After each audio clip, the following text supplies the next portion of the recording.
Muy buenas tardes, señoras y señores. En nombre del Círculo de Arbitraje con el Estado CAE, tengan todos ustedes la más cordial bienvenida a la final del quinto concurso nacional de ensayos académicos de arbitraje en contratación pública, Premio Mario Castillo Freire 2025, un certamen que reconoce la excelencia académica, la investigación rigurosa y el compromiso de las nuevas generaciones con el fortalecimiento del arbitraje público en el Perú, y que a su vez homenajea la gran trayectoria del doctor Mario Castillo Freire, uno de los máximos exponentes del derecho y el arbitraje en nuestro país. Es un verdadero honor contar esta tarde con la presencia de autoridades, destacados profesionales de derecho, representantes de instituciones públicas y privadas, docentes, investigadores, estudiantes, invitados especiales y, por supuesto, nuestros 3 finalistas, quienes hoy nos acompañan luego de un exigente proceso de evaluación, sustentación y deliberación académica. Agradecemos también al estudio anfitrión, el Estudio Jurídico Mario Castillo Freire, a los miembros del jurado, a los colaboradores del CAE y a todas las personas que han hecho posible esta jornada dedicada al estudio, la transparencia y la ética en la contratación pública. A continuación, iniciaremos con las palabras del doctor Mario Castillo Freire, con un fuerte aplauso, por favor. Bueno, muchísimas gracias por la introducción, muchas gracias al jurado, todos apreciadísimos colegas, al público, a los finalistas. Para mí, como siempre lo digo, es un enorme honor el que hace algunos años el Círculo de Arbitraje con el Estado y Abel Ruiz le pusieran mi nombre a este concurso. O sea, digamos, esa fue iniciativa de ellos. Y estoy muy contento de que año a año haya concitado y siga concitando más atención por parte de los estudiantes. Así que solo palabras de agradecimiento de mi parte y muy breves. Así que felicito a los finalistas, los vamos a escuchar, y agradecidísimo a todos ustedes. Buenas noches.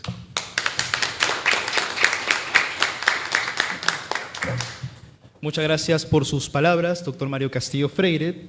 Ahora daremos paso a las palabras del director general del Círculo de Arbitraje con el Estado, el doctor Jorge Abel Ruiz Bautista. Un fuerte aplauso, por favor.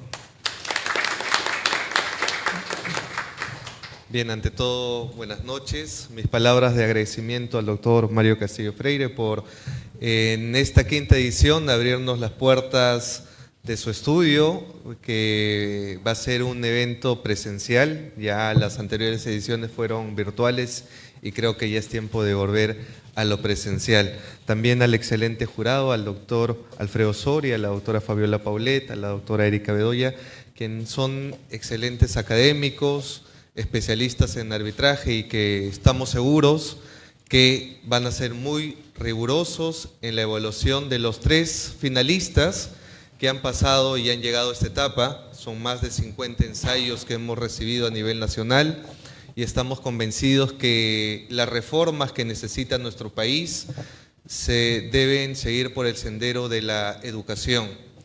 ¿Y cómo hablar de un futuro si hoy no formamos a quienes son el presente del arbitraje?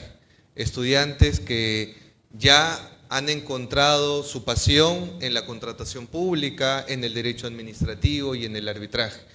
Desde CAE vamos a seguir fomentando y promoviendo estas actividades que estamos convencidos van a contribuir a una nueva cantera de árbitros profesionales que con la integridad, con la ética, van a seguir forjando un futuro mejor. Así que estamos muy honrados de que en esta quinta edición del Premio Mario Castillo Freire vamos a subir un estándar en la cual la competencia sea el camino para que ustedes sigan forjando como estudiantes y futuros árbitros que necesita nuestro país. Gracias a todos por participar y damos por inaugurado esta quinta edición del Premio Mario Castillo Freire. Muchas gracias.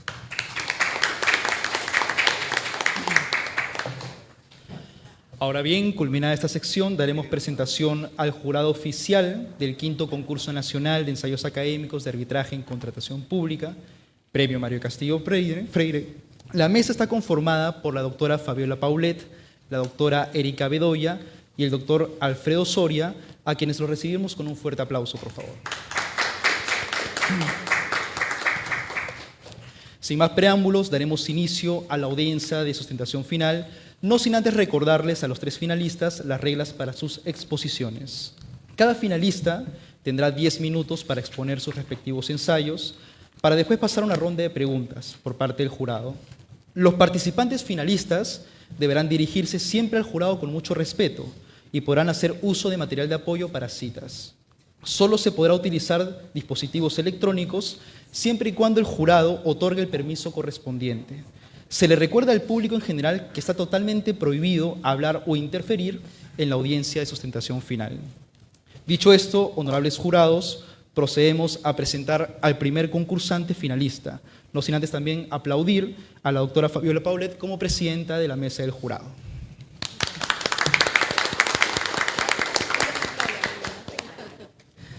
A continuación, daremos pase al primer finalista, el joven Sebastián Yaringaño Salas, de la Universidad de San Martín de Porres, quien expondrá su ensayo titulado Entre el reconocimiento y la incertidumbre, la paradoja del arbitraje de emergencia en la nueva ley de contrataciones públicas, el cual lo recibimos con un fuerte aplauso, por favor.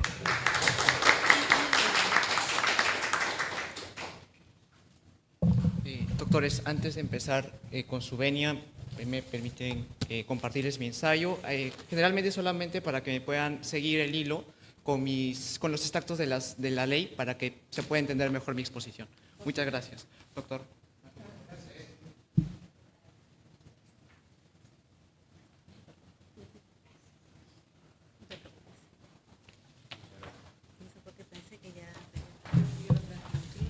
También con su venia solicito el uso de mi teléfono únicamente para contabilizar mis 10 minutos de tiempo. Muchas gracias.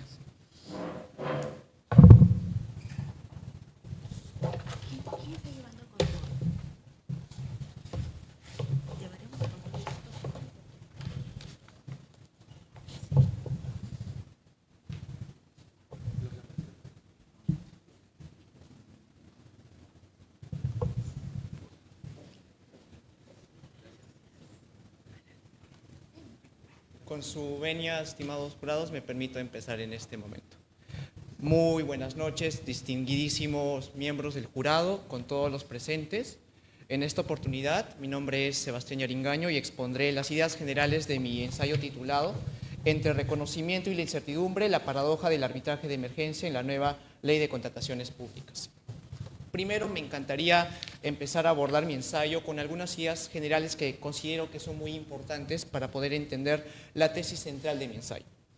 Para empezar, debemos tener en consideración la relevancia del tiempo en el derecho. ¿Por qué considero esto? Albert Einstein, me permito citar a este distinguísimo físico alemán, desde la perspectiva de la física y la astronomía, ya nos advertía en su famosísima teoría de la relatividad general que el tiempo es un factor relativo. Sin embargo, si trasladamos este concepto al ámbito del derecho, específicamente al ámbito de la administración de justicia, vemos que el tiempo no es un factor relativo, para nada lo es. Por el contrario, el tiempo juega un papel determinante en la decisión, ya sea judicial o en este caso, en un laudo arbitral que se emite al término del mismo. En ese sentido, el paso excesivo del mismo puede generar de que la decisión que se emane al final devenga en perjudicial o no se pueda concretar en el plano fáctico de los hechos.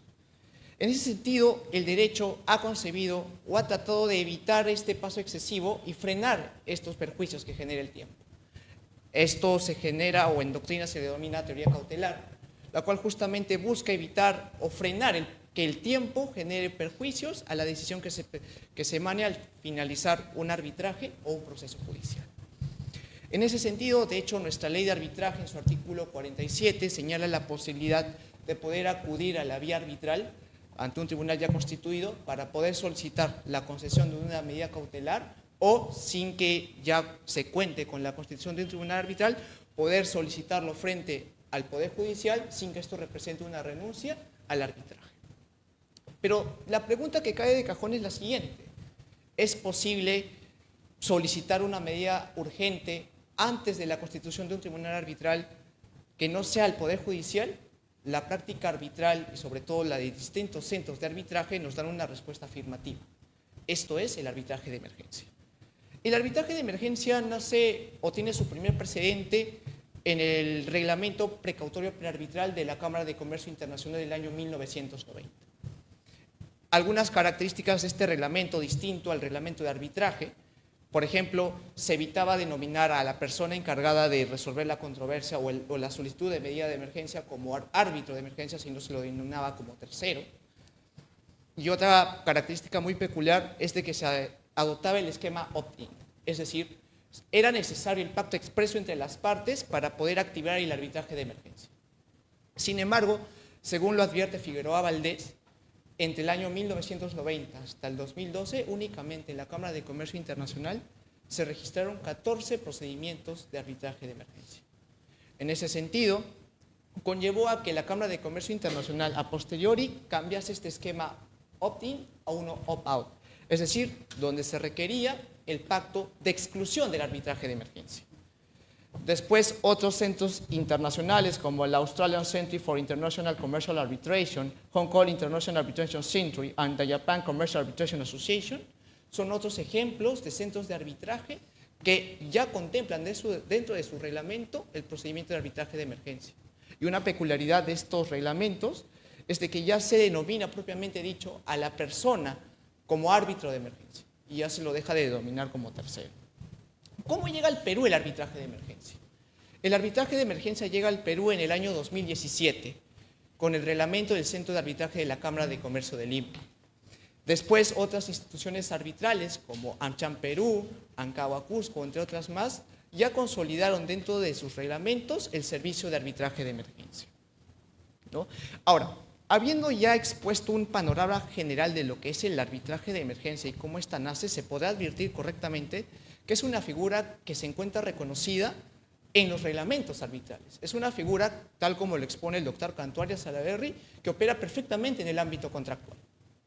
Sin embargo, nuestra Ley General de Contrataciones Públicas se ha dado la tarea de reconocer legalmente esta figura. Me permito citar, y si me acompañan en la penúltima página de mi ensayo, el artículo 85 de la nueva Ley General de Contrataciones Públicas establece lo siguiente, y me permito citar textualmente: es competente para resolver las solicitudes cautelares interpuestas antes de la constitución de un tribunal arbitral, resalto lo siguiente, en donde no sea de aplicación el arbitraje de emergencia, el Poder Judicial. Es decir, la regla general que trata de imponer la nueva Ley General de Contrataciones Públicas es de que cualquier medida cautelar urgente antes de la constitución de un tribunal arbitral se administre por un arbitraje de emergencia y como excepción acudir al Poder Judicial. Sin embargo, y tal como lo advierte el título de mi ensayo, hay una paradoja. ¿Por qué una paradoja? Porque hay una contradicción entre esta finalidad que trata de imponer la Ley General de Contrataciones Públicas con lo que establece el reglamento. Si me acompañan de la lectura del artículo 343 de la nueva ley, del reglamento de la nueva ley, se establece que, primero, el convenio arbitral debe señalar expresamente el arbitraje de emergencia, que sea conocido por la misma institución arbitral que debe de administrar el arbitraje definitivo, y tercer requisito, que también debe estar previsto en el reglamento de la institución arbitral. Es decir, si tomamos en consideración que la nueva ley está poniendo o tratando de imponer esta regla general, es decir, arbitraje de emergencia antes de la constitución de un tribunal arbitral y, de no ser el caso, acudir al Poder Judicial, se pone una barrera más. ¿Cuál es esta barrera más? El pacto entre las partes, lo que de alguna manera devolvería un rol central al Poder Judicial que de alguna manera se trató de evitar con la redacción del artículo 85 de la nueva ley. Sin embargo, algunas contradicciones más que puedo advertir es, por ejemplo, si nos remitimos al artículo 84 de la nueva Ley General de Contrataciones Públicas, se establece que en los casos de arbitraje institucional, el convenio arbitral, y resalto, puede identificar la institución que administra el arbitraje. Es decir, el convenio arbitral, la designación de un centro de arbitraje es facultativo. ¿Qué pasa entonces si nosotros pactamos en aplicación del artículo 84 de la ley un convenio arbitral que no designa centro de arbitraje, pero sí expresa en aplicación del reglamento el arbitraje de emergencia? Obviamente se dejaría sin efecto el arbitraje de emergencia porque el reglamento establece que es necesario que sea conocido por un centro institucional, lo que de alguna manera permite, obliga a las partes a pactar el centro de arbitraje, contraviniendo lo que la propia ley general establece. Otras advertencias que puedo notar de la redacción del reglamento. Por ejemplo, el tema de la decisión o la naturaleza que se adopta al término del arbitraje de emergencia. Si me acompañan a la última página de mi ensayo, me di la tarea de poder investigar respecto de la naturaleza que se adopta al término de un arbitraje de emergencia. Por ejemplo, el reglamento del Centro de Arbitraje de la Cámara de Comercio de Lima simplemente hace mención a una decisión. Igual, de similar forma, el reglamento de AmCham Perú señala de que el árbitro de emergencia emitirá y notificará una decisión. Pero aquí me pregunto, ¿qué tipo de decisión? Como conocemos, un árbitro puede emitir una orden procesal, un laudo provisional, un laudo parcial, un laudo definitivo. Sin embargo, la ley y el reglamento guardan silencio al respecto, lo que también se refleja y tampoco se resuelve en los reglamentos. Los reglamentos dan una libertad a los árbitros de poder decidir el tipo de decisión que se podrá emitir al término de un arbitraje de emergencia. Con esto quiero dejar algunas conclusiones claras. Bajo mi perspectiva, el arbitraje de emergencia o la regulación del arbitraje de emergencia responde a una problemática clara. Era común que bajo la aplicación de la antigua ley, la 32.0025, la antigua ley, existían centros de arbitraje fraudulentos que emitían medidas cautelares totalmente desatinadas en aplicación del artículo 226 del antiguo reglamento. Lo que trató el legislador de realizar es responder ante esta problemática y justamente para poder evitar esto decidió reconocer legalmente la figura del arbitraje de emergencia. Sin embargo, más que se puede advertir que existen contradicciones en la redacción de la propia ley y tampoco se deja se deja en la incertidumbre respecto de la naturaleza y la ejecutabilidad de la decisión que se emane al término del arbitraje de emergencia. Eso sería todo por mi parte y quedo muy atento a sus amables consultas.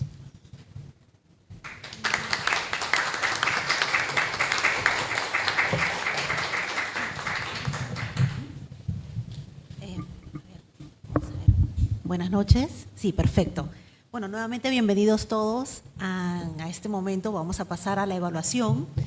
Así que voy a invitar a la doctora Erika Bedoya que por favor formule las preguntas que considere pertinentes.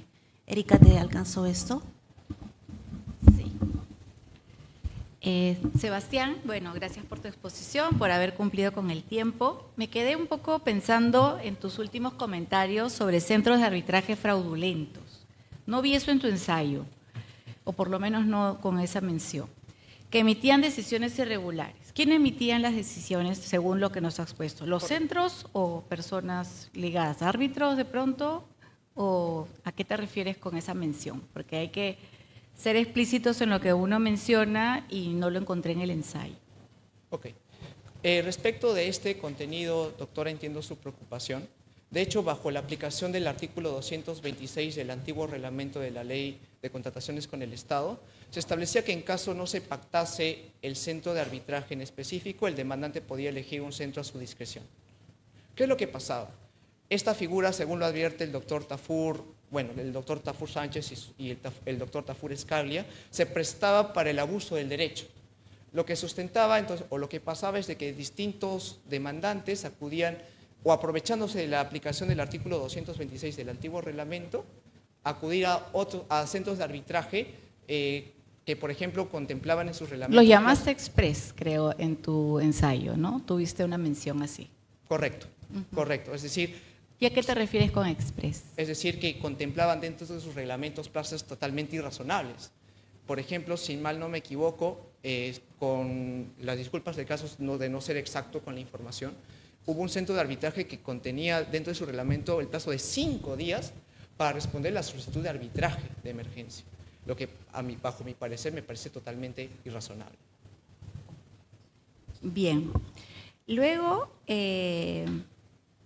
mencionas también en tus conclusiones el tema de la autonomía de la voluntad, ¿no? Y comparas un poco el esquema que viene del año 1990, que creo que hubieron solo 12 casos a lo largo de los años, y hoy, bajo la ley actual de contrataciones del Estado, ¿tú crees que prima la autonomía de la voluntad o hay un tema más legalista al momento de ver esta institución del arbitraje de emergencia? Considero de que es una institución que opera perfectamente el ámbito contractual, puesto que, de hecho, nuestra ley de arbitraje no contempla un artículo en específico que se encargue de regular el arbitraje de emergencia, ¿no? Pero sí lo hace la ley de contrataciones públicas, ¿no? Lo que de alguna manera es una respuesta del legislador frente a esta situación que ya expuse, ¿no? La de este abuso del derecho de muchos demandantes de acudir a centros de arbitraje express para que se les concedan medidas cautelares así de rápido, ¿no? Y justamente es lo que trató de evitarse con la redacción de esta ley, ¿no? Sin embargo, considero, si bien es cierto, es una respuesta, la regulación no es la adecuada. Considero que existen contradicciones, tanto con la finalidad que trató de imponer el artículo 85 de la ley 32069, con lo que establece el reglamento, ¿no? Entonces, creo que el legislador debió de tener una mejor técnica legislativa en este apartado. Gracias, gracias. Gracias, Presidenta. Ahora, Alfredo, te invito por favor a formular las preguntas. Sí, muchas gracias. La pregunta sería respecto de la naturaleza de las decisiones ante un pedido cautelar, ¿no? Antes de la ley 32069 y su reglamento, a nivel legal, normativo, no había regulación alguna, ni en la ley de arbitraje ni en ninguna otra regulación. Solamente estaba regulado esta figura en los reglamentos de las instituciones arbitrales. Y si revisamos esos reglamentos, nos hablan de decisiones nada más, ¿no? Entonces la pregunta es la siguiente, ¿no? Una de las cosas que usted plantea en su trabajo de investigación es que no queda claro cuál es la naturaleza de esa decisión que están emitiendo, porque podría ser una orden procesal o inclusive un laudo, ¿no? Deja ahí planteado el tema. Y la pregunta es esa, ¿no? Si cuando un tribunal, en todo caso, cuando se emite una decisión de tutela cautelar bajo el ámbito del arbitraje de emergencia, si eso es un laudo, o podría ser alguna vez laudo, o no hay siquiera esa posibilidad, ¿no? Porque, o sea, en su investigación usted deja como esa pregunta, ¿no? O sea, Sí. que podría ser interpretado inclusive que es un laudo. Entonces, precisamente en ese contexto anterior a la norma, ¿no? ¿Podría haber la posibilidad de que alguien interpretara que es laudo o eso no es viable? Porque si existiera, entonces el problema existe, pero si no, tendríamos que ver cómo llegamos a esa conclusión que usted arribó. Muchas Adelante. gracias por su pregunta, doctor Soria. De hecho, es una discusión que no es pacífica en doctrina, ¿no? ¿Qué entendemos por una decisión arbitral? No me acuerdo exactamente el nombre del autor que cité en mi ensayo, pero hay distintos tipos de decisiones arbitrales. Puede ser un laudo parcial, un laudo provisional, un laudo final o una orden procesal, ¿no? Los reglamentos tampoco especifican qué tipo de decisión debe de expedir un árbitro al término de un arbitraje de emergencia y como usted correctamente lo ha indicado, la ley también guarda silencio al respecto, ¿no? Entonces, considero, bajo mi entender y con cargo a poder investigarlo en una futura investigación, que nos encontraríamos frente a un laudo provisional. ¿Por qué considero que podríamos encontrarnos frente a un laudo provisional? Y también puede prestarse a la interpretación de esa situación. Porque al fin y al cabo lo que emite un árbitro de emergencia es una medida urgente, la cual puede modificarse durante el transcurso de un arbitraje definitivo, ¿no? Dado que los reglamentos son amplios en regular el tema meramente como decisión, ¿no? Puede sujetarse a la interpretación de que nos encontramos frente a un laudo, que bajo mi entender podría tratarse de un laudo provisional. Claro, pero ¿podría haber un laudo provisional cuando la ley de arbitraje señala que el laudo es definitivo e inapelable y tiene carácter de cosa juzgada? Por supuesto que sí. De hecho, es una contradicción que de alguna manera trato de poner en evidencia en el ensayo, ¿no? Creo que debió ser necesario, por técnica legislativa, de alguna manera zanjar este problema, ¿no?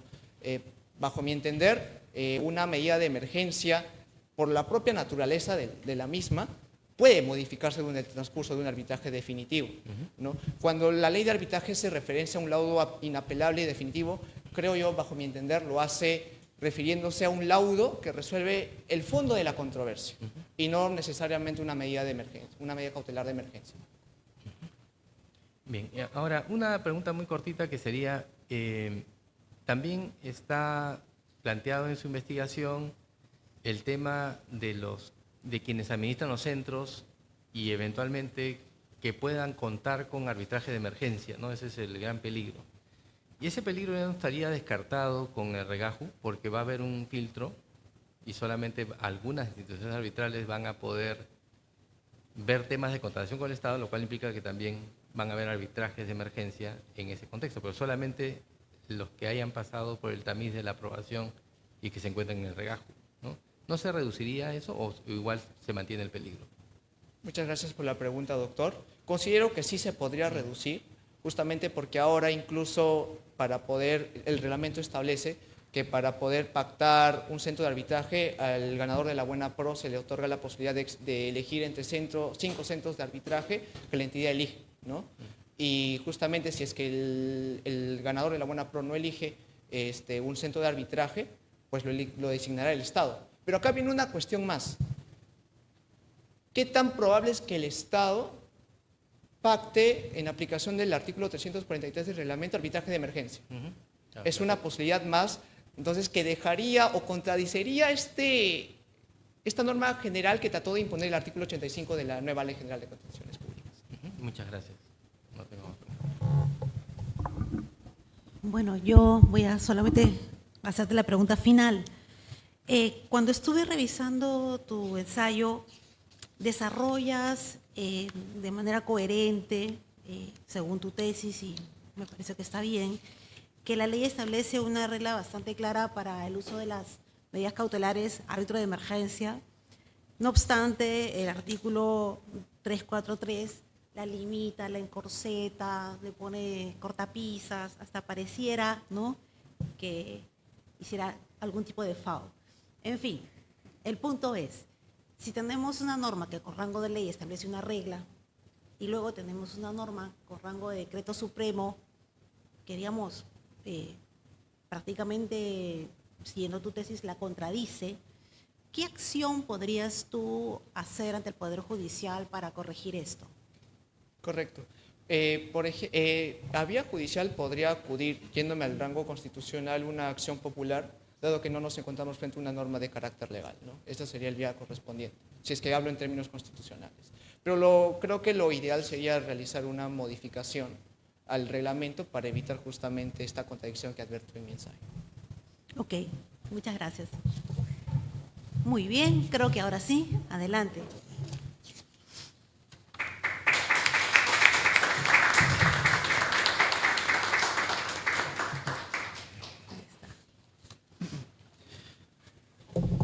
Muchas gracias por su presentación, estimado Sebastián Yaringaño Salas. Se le informa al jurado que cumplió un tiempo de 9 minutos con 48 segundos.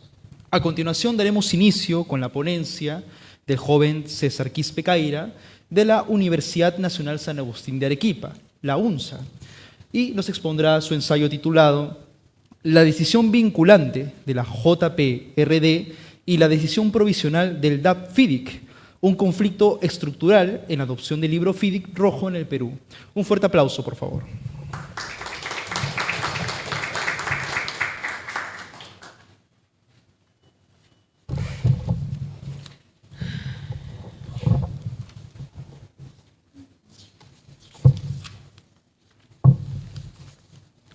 Señores miembros del jurado, previo a iniciar mi sustentación, solicito permiso para poder utilizar mi celular para controlar el tiempo.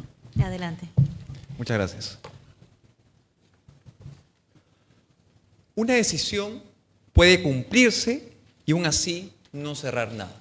Y cuando no cierra nada, el arbitraje empieza a nacer sobre un terreno inestable. Señores miembros del jurado, tengan todos ustedes muy buenas tardes. Mi nombre es César Humberto Quispecaira y el día de hoy vengo a sustentar el ensayo titulado La decisión vinculante de la Junta de Prevención de Resolución y Disputas y la decisión provisional del Dispute Avoidance Adjudication Board de FIDIC, un conflicto estructural de la adopción del libro FIDIC rojo en el Perú. Señores miembros del jurado, en el sistema peruano, la decisión de la Junta de Prevención y Resolución de Disputas indica y nos otorga en sus decisiones un carácter final que cierra la etapa prearbitral para poder dar paso al foro arbitral. Del otro lado tenemos a los contratos FIDIC, que nos otorga, en este caso, la figura del Dispute Adjudication and Avoidance Board, que nos otorga en sus decisiones un carácter de ser vinculante, pero también potencialmente provisional. Y sobre esta base, teniendo de un lado una decisión que es vinculante y definitiva, como es la del JPRD, y del otro lado una decisión que es vinculante pero potencialmente provisional, es el punto de partida de este trabajo.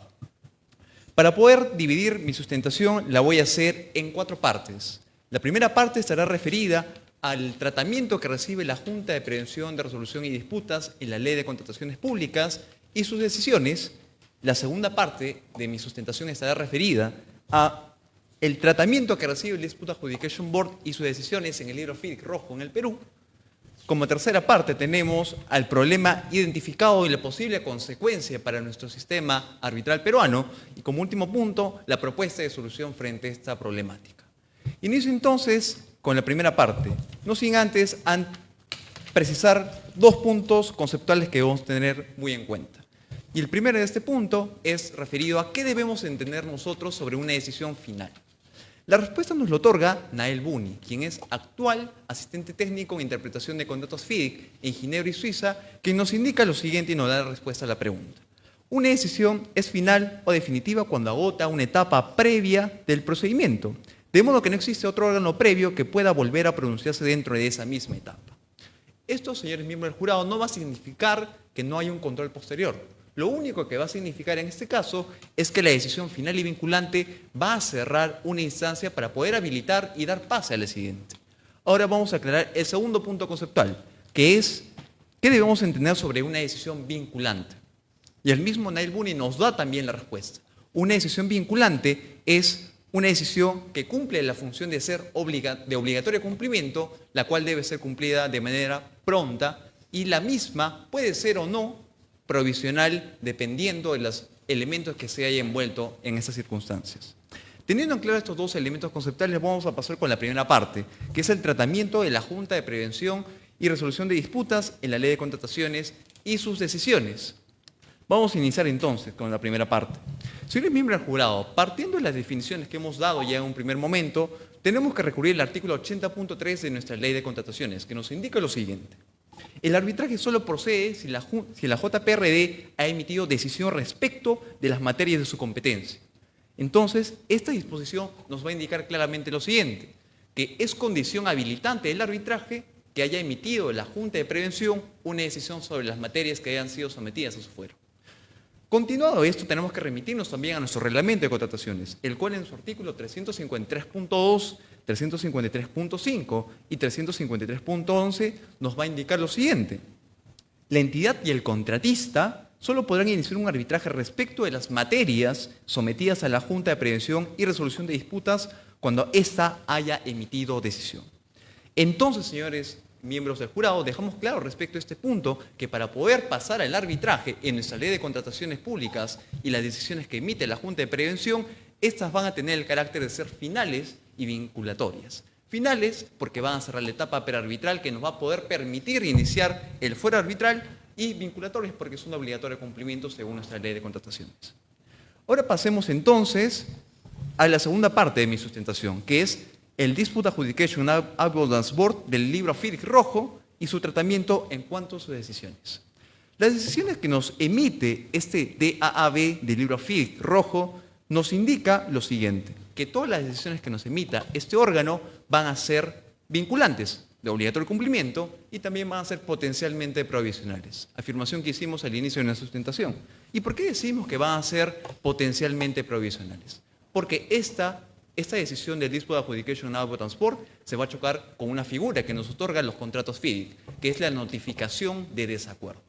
Esta figura, para poder dejar en claro para el jurado, nos indica que cuando una decisión que ha sido emitida por el Dispute Adjudication Board, el DAB del libro FIDIC, cuando alguna de las partes no esté de acuerdo con esta decisión, puede naturalmente una de las partes mostrar su desacuerdo a través de la notificación de desacuerdo dentro de los 28 días posteriores en cuales se ha emitido dicha decisión.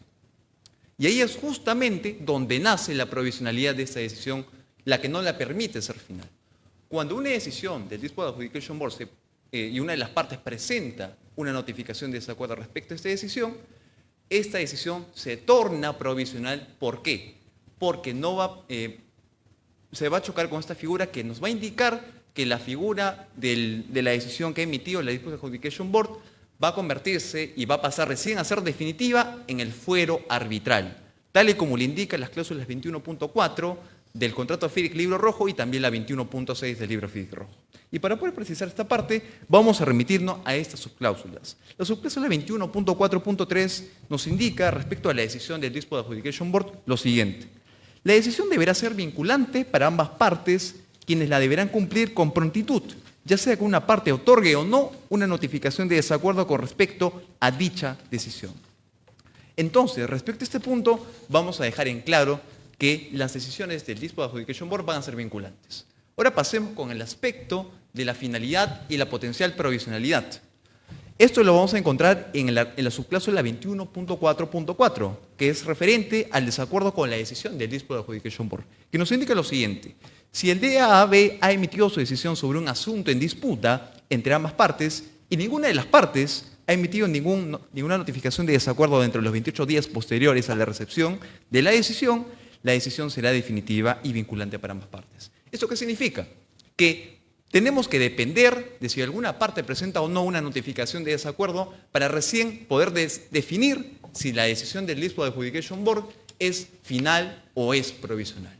Diferente situación que muestra nuestra ley de contrataciones con el JPRD, que por mera operación de la ley nos indica que las decisiones del JPRD van a ser finales, siempre y sí o sí. Ahora pasamos entonces con la tercera parte de mi argumentación, y es referente al problema de identificar y la posible consecuencia que nos podría traer a nuestro sistema de arbitraje en contratación pública. El problema de identificar es el siguiente, señores miembros del jurado, que cuando se muestra la situación y el escenario en que una Dispute Adjudication Out Transport emite una decisión y ésta se choque con algún desacuerdo de alguna de las partes a través de la notificación de desacuerdo, estamos frente a una decisión provisional que es incompatible con el artículo 80.3 de nuestra ley de contrataciones, que indica que para poder habilitar el fuero arbitral necesitamos de una decisión que cierre la etapa prearbitral, misma decisión que es la de la JPRD, pero que no es la de la Dispute Adjudication Out Transport. Entonces, frente a esa incompatibilidad estructural misma que mencionamos en el título de nuestro trabajo, mencionamos lo siguiente también como posible consecuencia. Y es que al no estar habilitados correctamente para poder acudir al ámbito arbitral, por tener una decisión provisional y no final, esto puede ser y recaer en dilaciones innecesarias, a través de que alguna de las partes, cuando ya se haya iniciado el procedimiento arbitral, presente alguna excepción de incompetencia, alegando que la decisión del Dispute Adjudication Board del Libro Rojo no es compatible con nuestra ley de contrataciones, ya que no se trata de una decisión final que pudiera habilitar recién el fuero arbitral.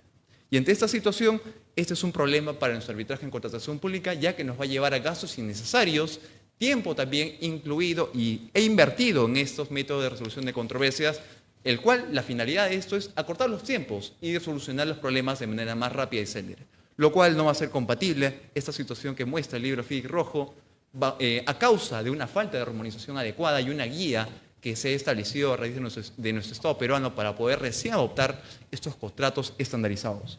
Ahora paso entonces a la propuesta que presentamos frente a este jurado. Traemos lo siguiente. Como pilar primero, dentro de nuestra propuesta, tenemos que la labor decisoria final debe ser únicamente dirigida a la Junta de Prevención y Resolución de Disputas cuando el Estado peruano decida contratar bajo un libro FIDIC Rojo. El segundo pilar de nuestra propuesta va referido a que debemos suprimir la figura de la notificación de desacuerdo cuando se contrate bajo el libro rojo FIDIC en nuestro sistema peruano, ya que esto podríamos reemplazarlo naturalmente con la figura del agotamiento obligatorio que nos otorga el 80.3 de nuestra ley de contrataciones. Y como tercer pilar y último, tenemos que indicar la formación de una guía FIDIC que nos permita utilizar y nos indique como mínimo qué cláusulas va a contradecir nuestra ley de contrataciones cuando adoptemos contratos estandarizados de uso internacional. Muchísimas gracias, estimados miembros del jurado. Muchas gracias.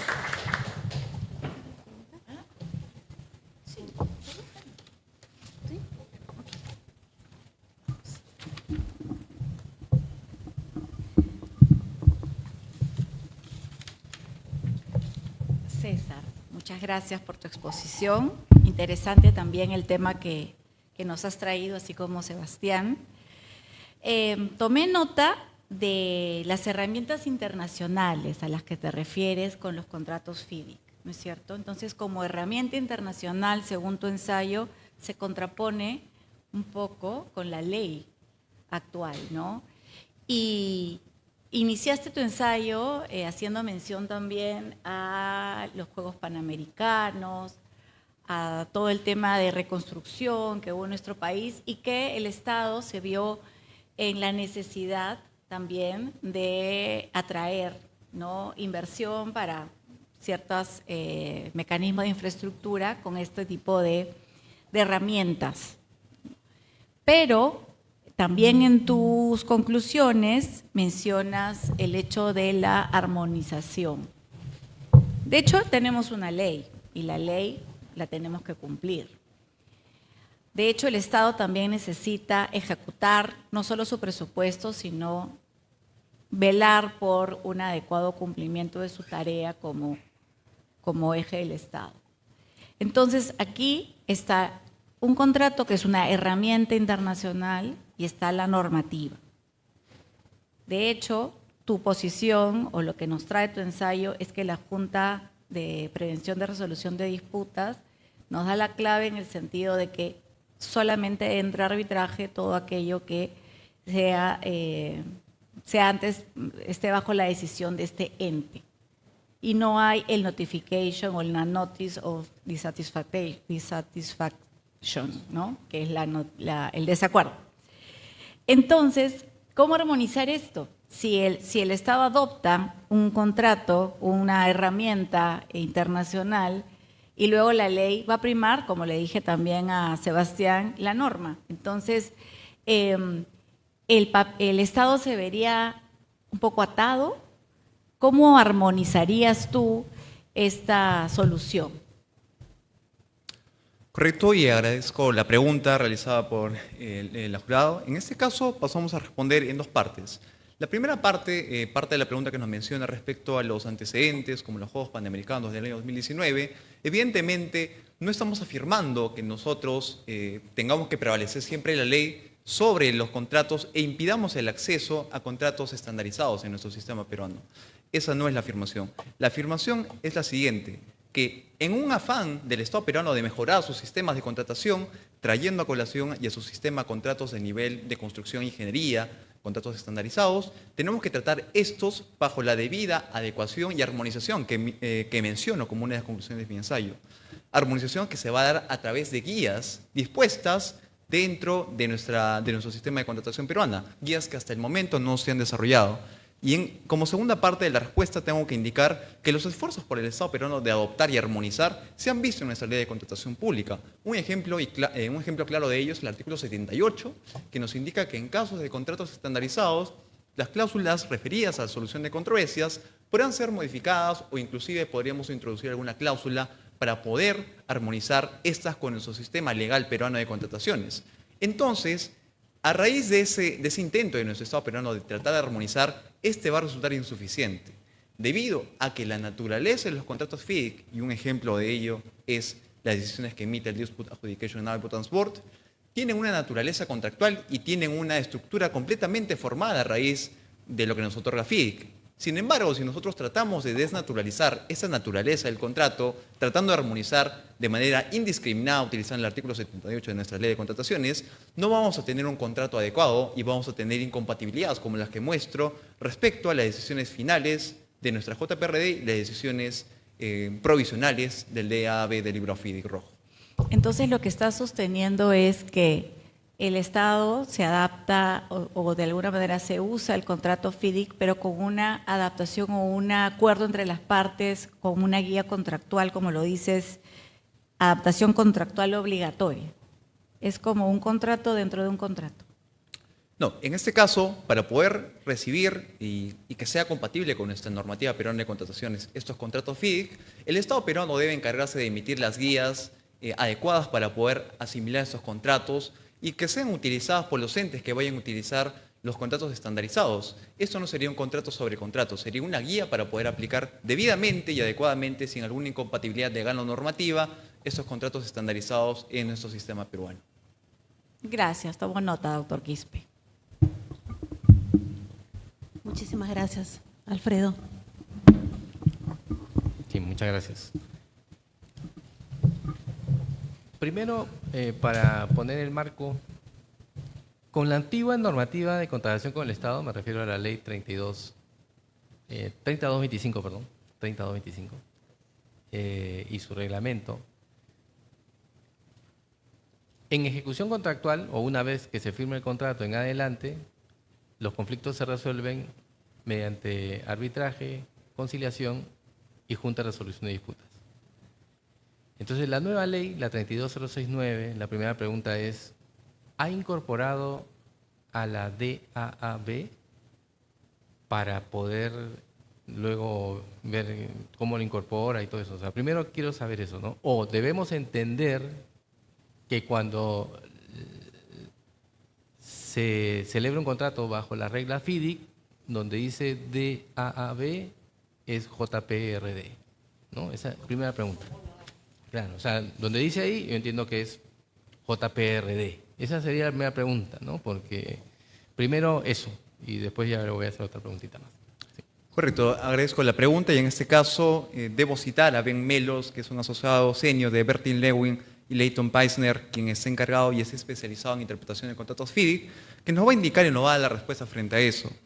Cuando tenemos la figura del Dispute Adjudication and Evidence Board, se contrapone a figuras similares de otros sistemas en los cuales va a ser aplicado, esto no debe tomarse como una homologación o que va a ser el sustituto y es el equivalente a esto, sino que el DAAB, que nos muestra el libro FIDIC, rojo en este caso, tiene una naturaleza única que debe ser armonizada con la normativa. Por tanto, para responder la pregunta, el DAAB del libro FIDIC rojo no es lo mismo que el JPRD. Sin embargo, ahí tendría que hacer la precisión que está reflejada en la exposición de motivos de nuestro reglamento de contrataciones, que nos indica que el DAAB ha servido de fuente de inspiración para poder implementar la JPRD. Sin embargo, no podríamos tratar a estos dos como equivalentes, ya que no sería lo adecuado. Claro, y eso me lleva a una segunda pregunta. Entonces, ¿bajo qué base legal vamos a interpretar que en un contrato FIDIC los conflictos puedan ser resueltos por una DAAB? Porque si es algo diferente, si no podemos encauzar como si fuera algo similar, que no lo son, no lo son, simplemente lo digo para efecto de la norma. Entonces, ¿cuál sería el sustento para decir, cuando yo celebro un contrato FIDIC rojo, no corresponde JPRD, sino más bien este mecanismo propio de FIDIC, ¿no? Correcto, y agradezco la pregunta. En este caso tendría que remitirme al artículo 78 de nuestra ley de contrataciones, que indica que en este caso tendría que hacerse cargo del quien va a contratar con el libro FIDIC rojo de ver que no hay incompatibilidades con el sistema normativo de contratación.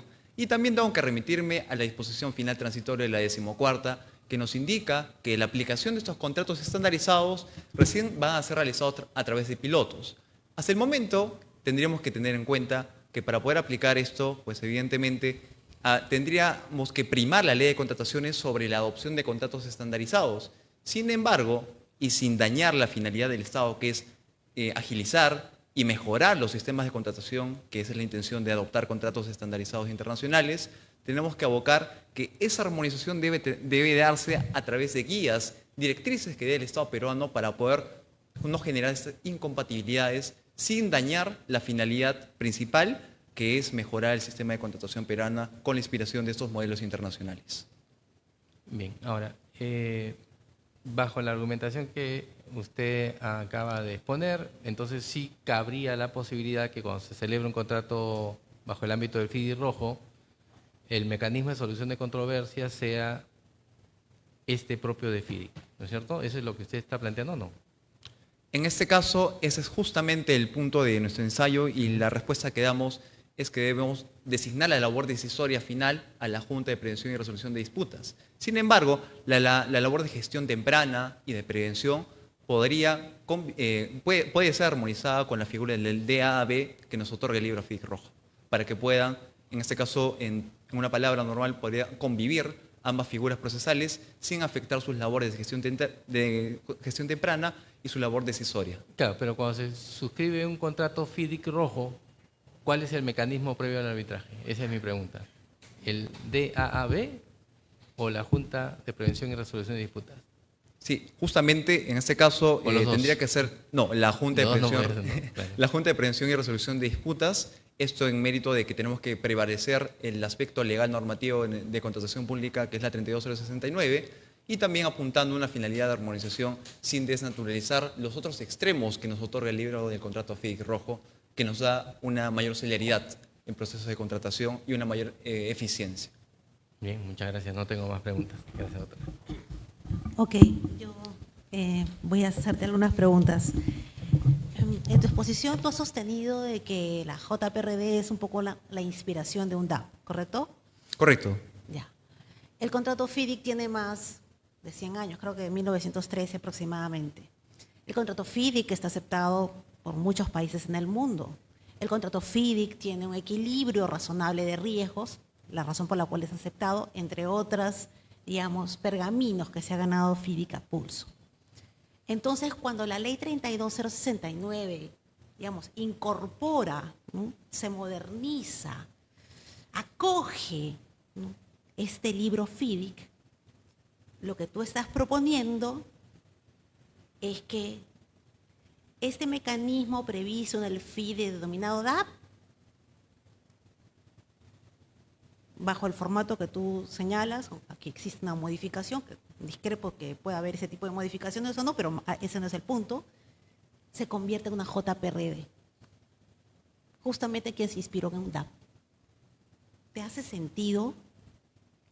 En este caso, para precisar la pregunta, está referida a si es... Tu propuesta de solución es que se modifique, se adapte, ¿no es cierto?, que no se use el DAP y que sea reemplazado con la JPRD. Justamente quien aprende del DAP, ¿no?, y dice, no, porque tenemos que prevalecer la ley 32069. ¿Es lo mejor para el país? O sea, ¿es lo que necesitamos? Despedazar al contrato FIDIC y convertirlo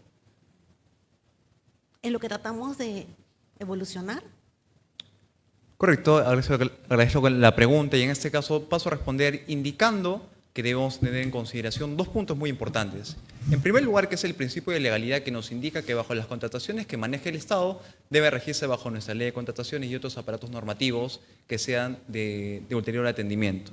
Segundo punto es la eficiencia y la finalidad a la que apunta el Estado peruano al traer estos contratos estandarizados, que nos otorgan mejores formas de administración en las contrataciones. Y para poder responder la pregunta, si es que es conveniente reemplazar el DAP y una figura tan novedosa y sustituirla por el JPRD, en este caso tenemos que indicar y guiarnos por el principio de legalidad, teniendo en cuenta también que el JPRD cuenta con una gestión temprana, que es el beneficio el cual posee el DAB FIDIC, gestión temprana de riesgos para no caer en las dilaciones innecesarias de poder someter a controversia otras cuestiones. En este caso tendríamos que afirmar que sí, la JPRD tendría que reemplazar al DAB en el extremo de la labor decisoria final. Esto debido a que dentro de nuestra ley de contrataciones, el habilitador para poder irnos al fuero arbitral son las decisiones finales y vinculantes, cosa que no nos otorga el DAB, ya que posee la figura de la notificación de desacuerdo. Independientemente o no en este caso de si la naturaleza del libro FIDIC se haya visto afectada, no podemos dejar de atender el principio de legalidad de nuestras contrataciones. Sin embargo, tenemos que apuntar y alejándonos un poco del principio de legalidad, tenemos que indicar que la JPRD también funciona de manera efectiva respecto a la atención de gestión temprana de riesgos y también en la resolución adecuada de controversias que sean sometidas a su fuero. No más preguntas, gracias. Ahora sí. Invitamos por favor a la siguiente.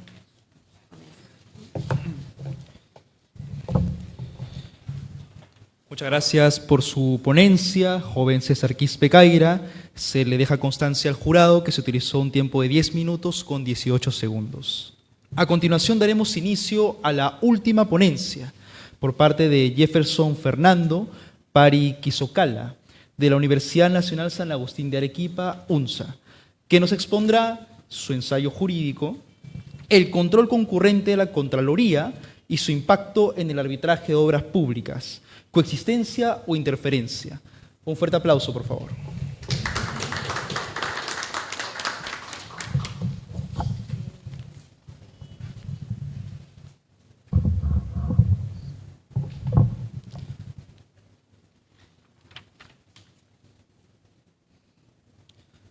Saludos cordiales, ilustre jurado, doctor Mario Castillo Freire, doctora Fabiola Paulet, doctor Alfredo Soria, doctora Erika Bedoya y doctor Jorge Ruiz. Estimada organización y miembros presentes en la sala, el día de hoy mi persona, Jefferson Pari, va a sustentar el ensayo de autoría propia denominado El control concurrente de la Contraloría y su impacto en el arbitraje de obras públicas, coexistencia o interferencia. Para tal fin, me gustaría iniciar con una breve cita del exdecano de la Facultad de Ciencias Económicas de la Universidad de Costa Rica, Wilbur Jiménez, quien señalaba que el control es el punto de relación efectivo entre lo planificado y lo ejecutado. Y al igual que otros principios administrativos, lo que busca es el mejoramiento humano y es un instrumento, más no un fin. Esta cita, creo yo, recoge la perspectiva que he buscado sostener durante la redacción de mi ensayo. Señores miembros del jurado, estructuraré el día de hoy mi ponencia de la siguiente forma. Primero, presentaré el planteamiento del problema. En segundo lugar, desarrollaré las categorías conceptuales esenciales a la exposición. Después, expondré cuál ha sido la evaluación costo-beneficio que he presentado en mi ensayo, así como también un breve análisis de los laudos arbitrales que se han traído como evidencia. Finalmente, compartiré las conclusiones a las que he arribado en mi trabajo de investigación. El problema que aborda este trabajo surge de una tensión creciente en la gestión de obras públicas y el arbitraje como institución.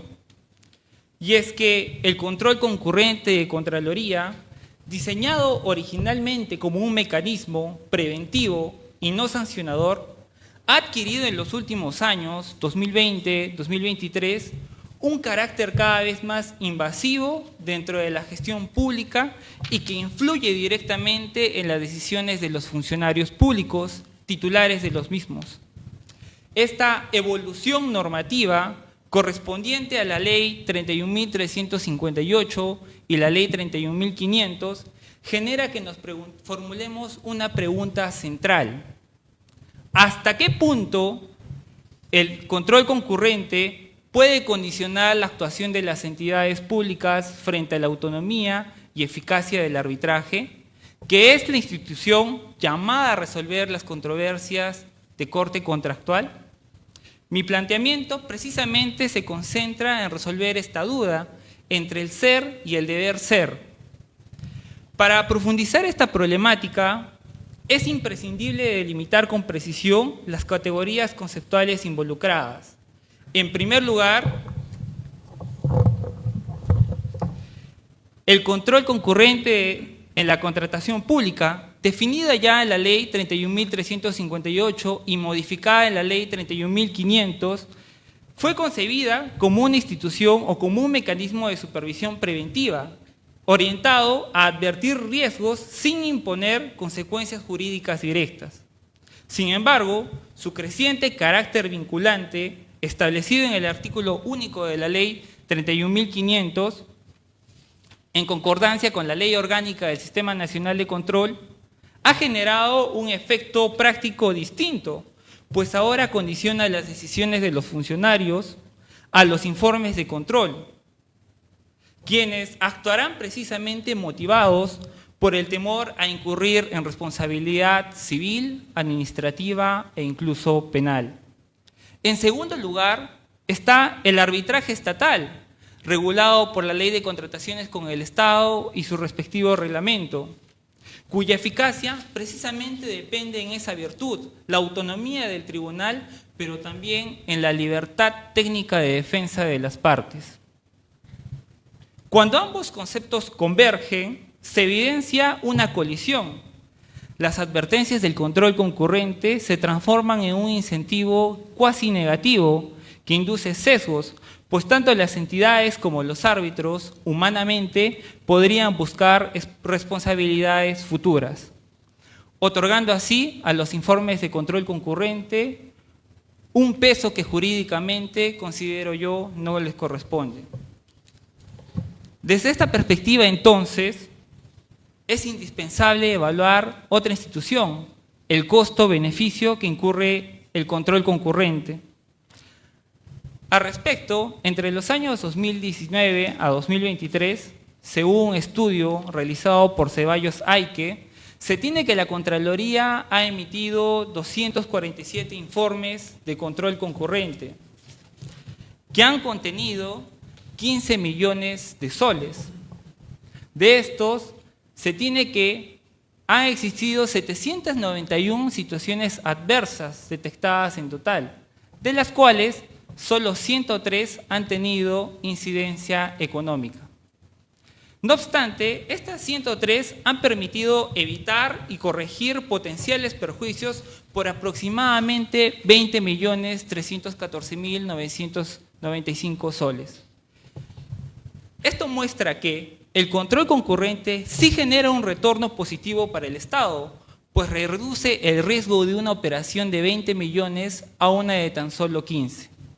Si bien estas cifras no permiten sostener un retorno tan amplio como el difundido por el excontralor Nelson Schack, cuando afirmaba que por cada dólar el Estado ahorra 6, sí podemos señalar que el control concurrente genera un valor positivo para el Estado. No obstante, cuando este mecanismo adquiere un carácter vinculante, conforme al artículo 1.2 de la Ley 31.500, surgen tensiones adicionales. La obligación de atender las recomendaciones puede llevar a los funcionarios a que prioricen el cumplimiento de manera formal para evitar responsabilidad, incluso si ello retrasa las decisiones necesarias para la ejecución contractual. Esta afirmación no es caprichosa. Ya la Contraloría, en un informe destacado que contiene los años 2017 a 2020, ha concluido que el control concurrente, en efecto, genera una tardía de aproximadamente 42 días por proyecto. Esta tensión también se refleja en los laudos analizados. En el laudo Consorcio Piedra versus la Municipalidad de Santo Domingo, la entidad pretendió convertir el informe de control concurrente en una prueba casi decisoria, pero el tribunal tuvo que recordar que el informe de control no sustituye la motivación ni tiene carácter de determinante. Del mismo modo, en el arbitraje del proyecto especial Chavimochic, dicho informe fue valorado únicamente como referencial y contextual. En ambos casos se evidencia que cuando las entidades aplican control concurrente como obligatorio, movidas por el temor a la responsabilidad, la defensa se debilita y genera un impacto directo en la dinámica arbitral. En conclusión, señores árbitros, este ensayo muestra que el control concurrente, aunque valioso para prevenir los riesgos en la gestión pública, puede llegar a generar efectos no deseados en la dinámica arbitral, pues las advertencias del control concurrente condicionan la actuación de los funcionarios. La toma de decisiones entonces se vuelve defensiva y el arbitraje termina siendo o recibiendo conflictos que nacen más del temor a la responsabilidad que de las discrepancias técnicas reales. Los laudos revisados evidencian que cuando las entidades se aferran al control, a los informes de control como único sustento, su defensa se debilita y la autonomía arbitral se ve tensionada. Por eso, la conclusión es clara. El desafío no es eliminar el control, sino devolverle su naturaleza preventiva y consultiva, para que oriente sin interferir y permita que el arbitraje cumpla su rol con independencia y solidez. Eso es todo por mi parte. Muchas gracias.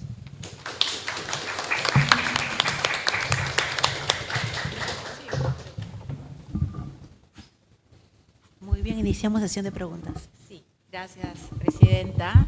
Doctor Pari nos ha traído un tema también interesante y nos ha traído cifras, ¿no?, respecto del gasto público también. Y lo que entiendo del ensayo, lo que pretende es, actualmente la ley modificada, el artículo 1 que nos ha traído usted aquí a colación, comparado con la normativa anterior, establece que toda ejecución de inversiones, chica, mediano, grande, tiene que estar sujeta a un control concurrente, ¿no es cierto? Entonces, ¿cómo armonizaría usted esto con tener algún tipo de disminución si la norma establece que toda inversión, chica, pequeño, grande, tiene que tener un mecanismo de control? ¿Cómo llegar a lo que usted está pretendiendo en el ensayo? Correcto, muchas gracias. Creo yo que, como usted ya lo ha advertido, la perspectiva que aborda este ensayo hasta cierto punto es de carácter económico, un tanto de análisis económico del derecho. En este caso, creo yo que el Estado, con la normativa, se encuentra así en una situación de eficiencia, porque como les hemos señalado, en efecto, el Estado tiene una recuperación de carácter económica por la aplicación del control concurrente. No obstante, si utilizamos criterios adicionales, podría ser el óptimo de Pareto, podríamos decir que no hemos llegado a la situación de máxima optimización, pues en este caso, vamos a decir, se obtiene el beneficio estatal con el perjuicio de la entidad o de la otra parte en un proceso arbitral. Ahora bien… Perdón, doctor, y con el perjuicio de la obra pública. Y de la obra pública, es correcto. Al punto que usted estaba llegando, ya el informe de Contraloría en realidad, porque esto fue una prueba piloto de un plan denominado Plan de Recuperación con Cambios, en este ya el informe de control concurrente contenía o más o menos apreciaba el concepto de control concurrente y lo calculaba en un aproximado de 2% por cada proyecto o obra de inversión.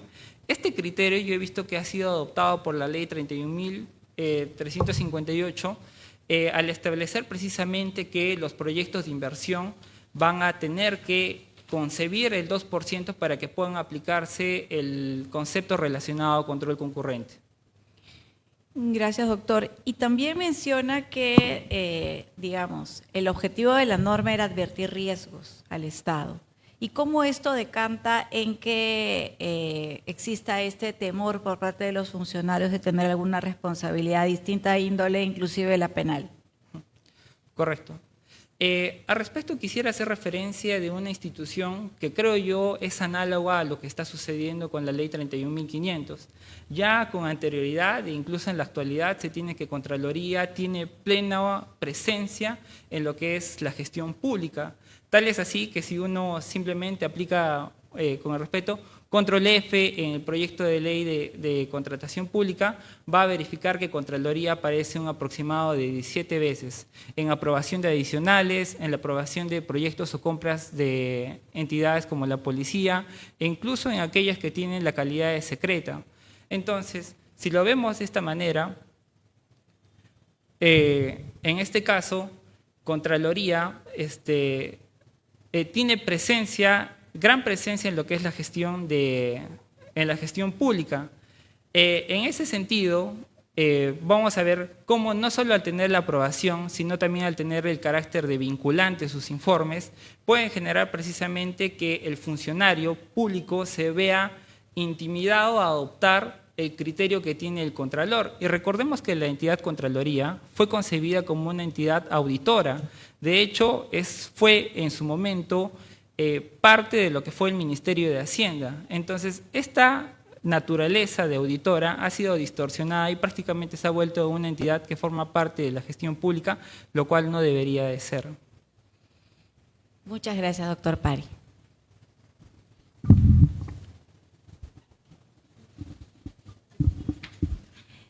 Voy a aprovechar para hacer preguntas adicionales. A ver, el tema de la Contraloría lo tenemos en el marco constitucional. ¿Ok? Entonces, es un tema que Contraloría sí.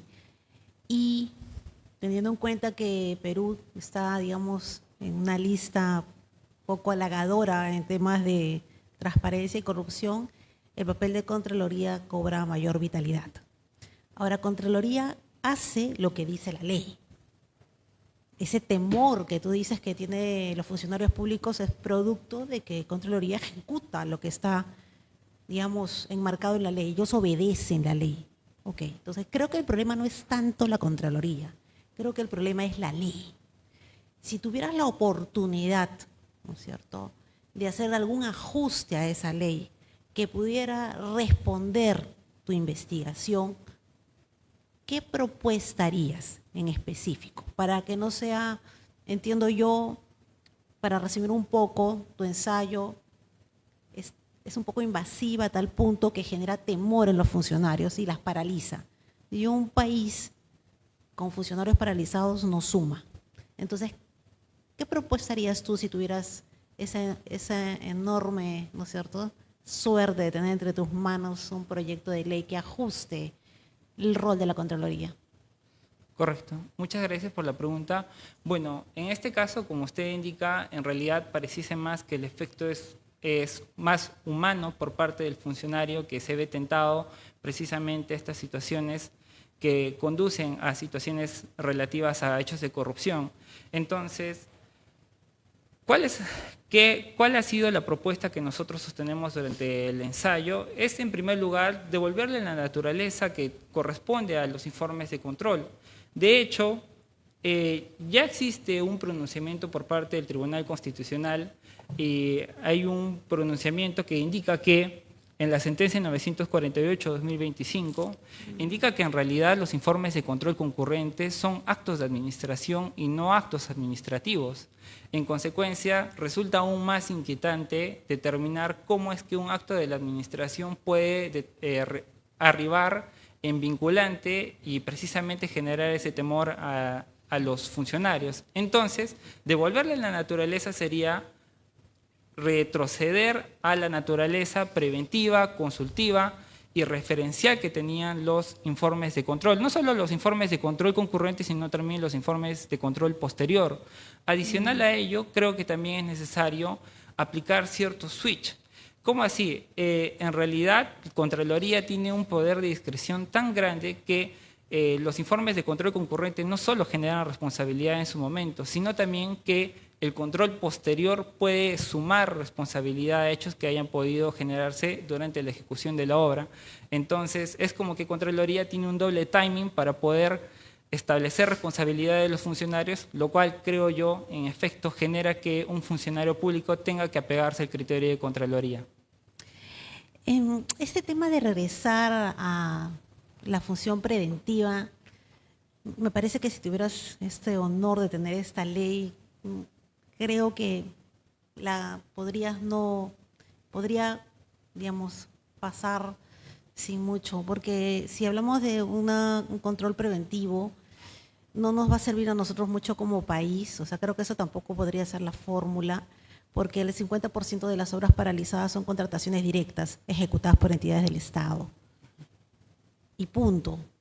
No vemos, digamos, esa lista, ¿no?, o esa promoción de Contraloría con relación a este tipo de casos. ¿Qué hace el 50% de las contrataciones públicas o paralizaciones de obras a cargo de entidades públicas. O sea, hay algo que está pasando y no tiene sentido. Entonces, sí creo que el tema de preventivo no... Última pregunta, ¿algo más? Y cerro con eso. Pero de 5 segundos, ¿ah? ¿Alguna Bueno, idea innovadora? creo que eso sería todo en realidad, doctora, porque como yo he indicado, en realidad mi postura es que el carácter vinculante del informe de control concurrente para establecer responsabilidad es un exceso de la potestad sancionadora que tiene la Contraloría. Ok, muy bien. Entonces, doctor, todo suyo. Bueno, yo solamente una pregunta. El enfoque de su artículo está dirigido a una interferencia en la actuación de la administración para que tome sus decisiones en el marco de un contrato, ¿no? La pregunta que yo le haría es, ¿podría eventualmente también interferir con las decisiones de un tribunal arbitral?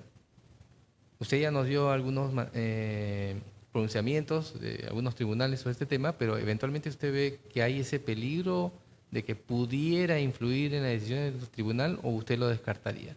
Esa sería mi pregunta. Yo creo que la figura de la institución arbitral está perfectamente resguardada en cuanto a su autonomía. No obstante, al precisamente con los comentarios de la doctora, al ser el tema de la corrupción un tema mediático, podría generar esa presión dentro del tribunal arbitral, más aún cuando específicamente existe un informe que, vamos a suponer así, podría ser desfavorable hacia la entidad o señalar hechos de corrupción. De esa manera, estigmatizando el tema de la presión mediática, podríamos decir que un tribunal arbitral sí podría de repente ceder a obedecer al criterio de la Contraloría. Fuera de eso, o de corte legal, creo que no. Bien, muchas gracias. Muchísimas gracias. Muchas gracias. Bueno, invito al representante del CAE para la siguiente etapa. Muchísimas gracias por su ponencia, estimado Jefferson Fernando Pari. Quiero que demos un fuerte aplauso, por favor, a este extraordinario jurado que nos ha acompañado en este 5º concurso nacional.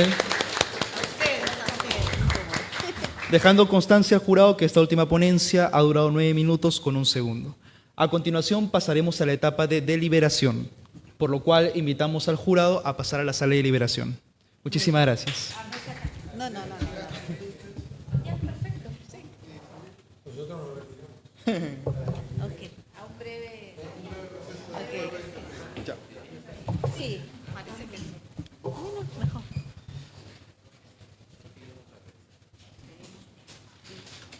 Por favor, que apaguen las cámaras. ¿Que pasen a la sala?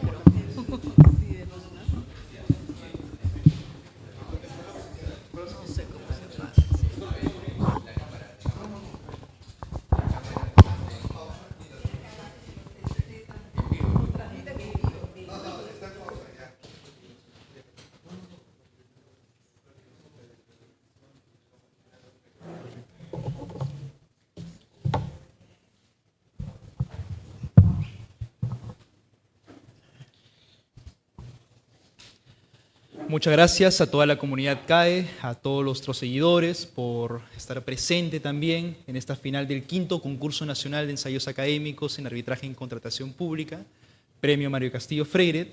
A continuación se le dará el uso de la palabra a la presidenta de la mesa del jurado, la doctora Fabiola Paulet, para que pueda decir el podium oficial de esta competencia. Un fuerte aplauso, por favor.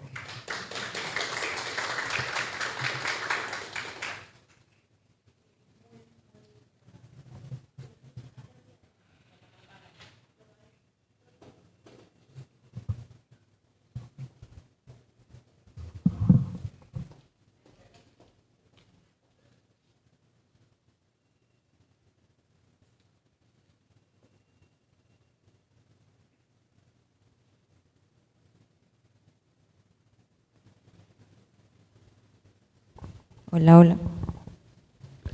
Muchísimas gracias. Ok, nuevamente, bienvenidos todos. En la presencia y en honor a este ensayo Mario Castillo Freire, voy a hacer estas humildes, ¿no es cierto?, retroalimentación. Bueno, ante todo, muchísimas gracias nuevamente por encargo especial de del Pleno de los miembros del jurado, voy a hacer una retroalimentación en el orden de la exposición.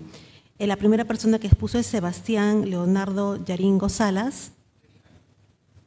Yaringaño, perfecto, gracias. Bueno, en principio, quiero decirte, perdón, estoy un poco nerviosa, quisiera decirte que sí, nos gustó muchísimo tu redacción, tu estilo, la forma como, digamos, engarzas la teoría y luego cómo haces un análisis respecto a algo, digamos, palpable y claro para el asunto. Creo que en esa parte, sin duda, tienes una fortaleza muy interesante. Respecto a, digamos, el tema de la exposición, me parece a todo el jurado bastante razonable. Y quizás, digamos, las cosas se hayan un poquito, digamos, decantado para un lado o para el otro respecto a las preguntas y respuestas, ¿no? Las preguntas y respuestas, tú sabes muy bien, digamos, cuándo te has sentido cómodo con la respuesta que has brindado. Entonces, creo que tus áreas de mejora son realmente bastante mínimas, ¿no? Bastante mínimas. Entonces, luego voy con César Quispe.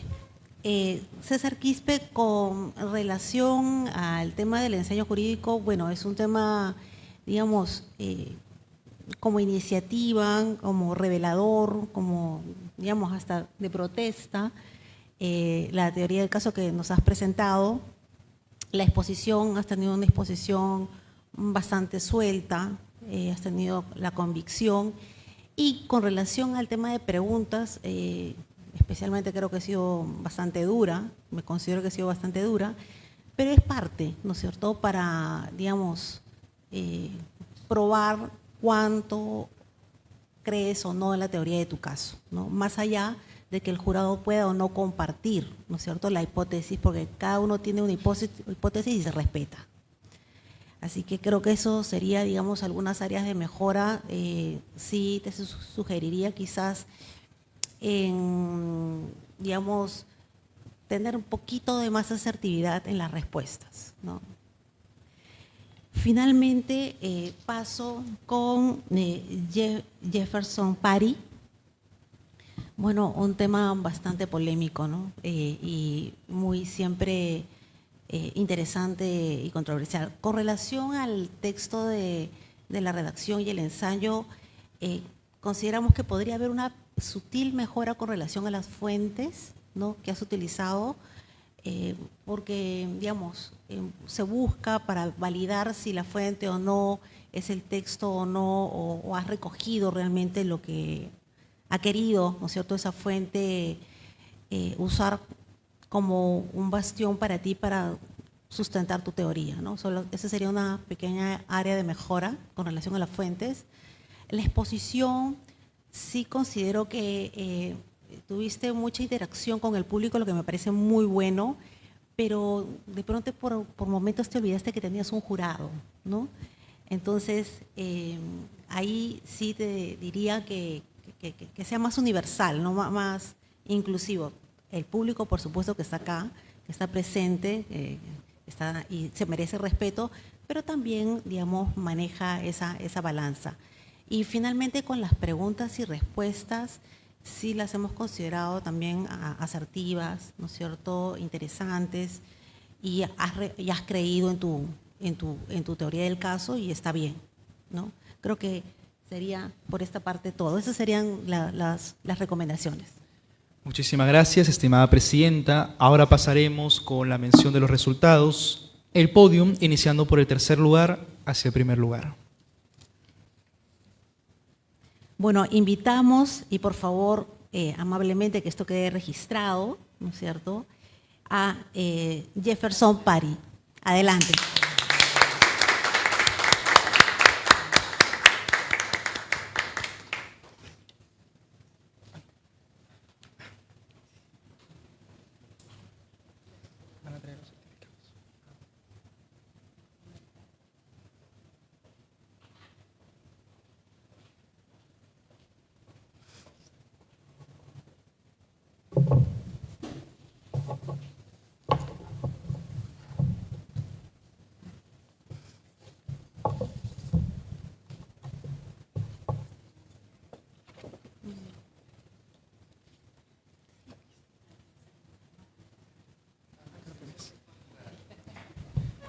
Un aplauso, por favor, para el tercer puesto de este quinto concurso nacional.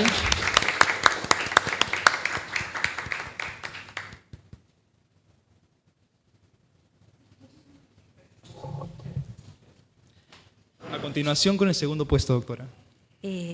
Yo creo que acá vamos a hacer un anuncio. La persona que va a ser anunciada sabe que va a tener el primer puesto y evidentemente la otra es el segundo puesto. Para el primer y segundo puesto tenemos, digamos, esto casi ha sido un final, ¿no es cierto?, de película. Tenemos por un lado a Sebastián Leonardo Yaringaño Salas y a César Quispe. Entonces, con tu venia, Alfredo, Erika, sí. Por decisión unánime, ¿ok? Por decisión unánime, porque los méritos así lo han señalado. Primer puesto, César Quispe. Adelante, César Quispe.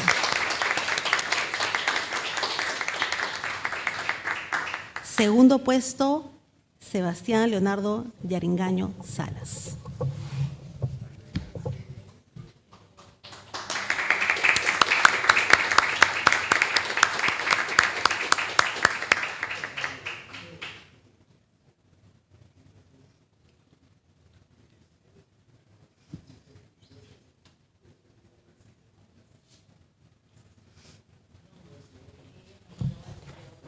A continuación, el segundo puesto, Sebastián Yaringaño Salas. Un fuerte aplauso, por favor.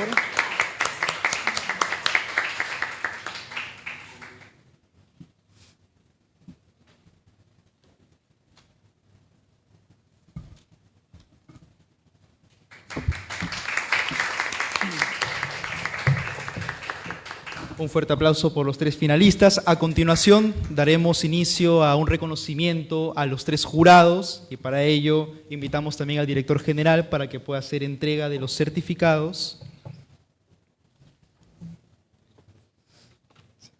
Pasamos adelante, por favor, a los jurados.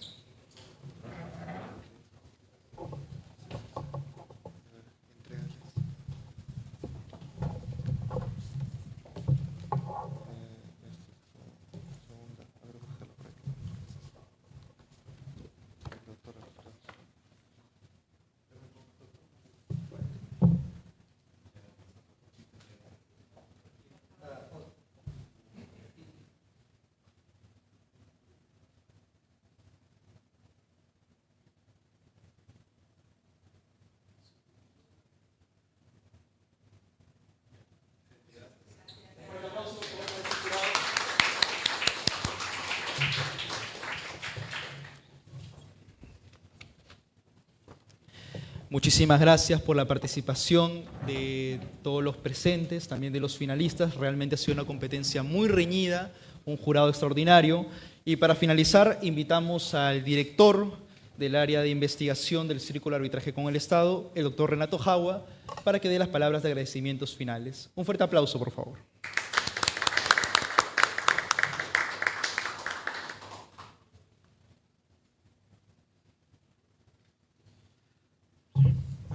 Sí, buenas noches con todos, buenas noches doctores. Bueno, ya esta es la quinta edición de este concurso nacional de ensayos de arbitraje y contratación pública. Y recordar a todos los asistentes que si bien cuentan con una amplia y prestigiosa plana de profesionales con los que contamos su apoyo como jurado, con quienes CAE y la Comisión de Investigación se encuentran enormemente agradecidos por su aporte y su apoyo.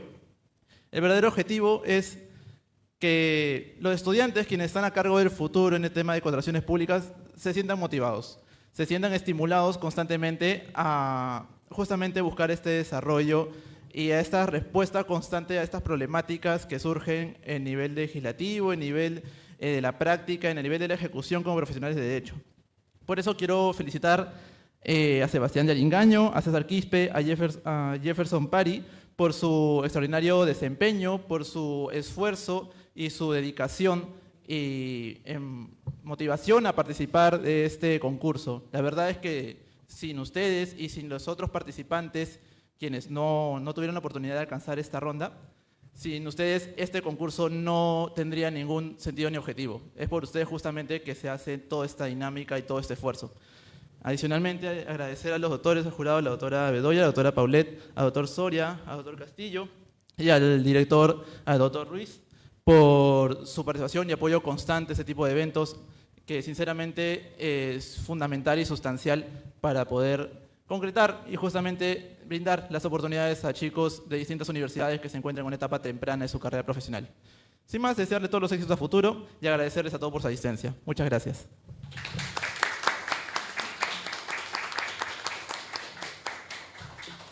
Muchísimas gracias por sus palabras, doctor Renato Jagua. Con esto daríamos por concluida la etapa de sustentación final y deliberación y premiación, no sin antes agradecer mucho a todos los participantes. Para esta edición hemos tenido 50 ensayos, más de 50 ensayos, realmente ha sido un proceso muy largo y queremos agradecer por todo el compromiso también de todo el equipo CAE y nos vemos para una próxima edición. Muchas gracias.